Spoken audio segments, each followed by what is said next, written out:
Are you currently in the market to buy earbuds? In this video, we'll go over whether AirPods Gen 2 and Gen 3 are worth buying in mid to late 2023. So let's get started.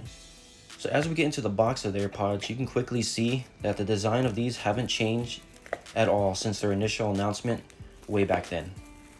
So here's what I think you should do. If you're planning on gifting these to someone, like let's say your child or someone you don't trust with a small device, save your money and get the Gen 2s and see how that goes.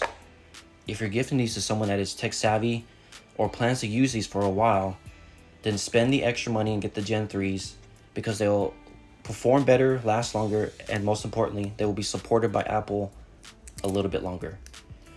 So now that we got that out of the way, it's no secret that Apple's AirPods are outdated, pretty much in every way in design. The only thing that got an update was the internals, but I do think that at some point they're going to change the design, mainly with the case, maybe adopt some of the AirPod Pro features that they have.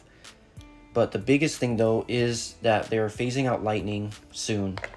It was by force thanks to the UK government, but I do think that at some point they're going to carry everything over to USB-C, and that does include the AirPods.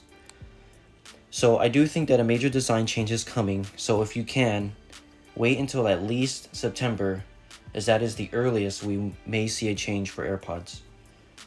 If September comes and goes and nothing happens, then buy the Gen 3s at least. Do not get the Gen 2s unless you qualify for what I said earlier. Get the Gen 3s, spend the money, as they will be supported longer. The Gen 3s are really good still. They have better battery life than the Gen 2s, higher audio. They support some of the later features, like with Find My and all that. So just spend the extra money. You won't regret it. So a quick summary is that if you can wait, there is a refresh coming. We just don't know when. But if you can't wait, then just get the Gen 3s. Do not get the Gen 2s. I hope this really helps you out. Please like, comment, and subscribe if it did, as there'll be more videos like this in the near future. And I'll catch you on the next one. Peace.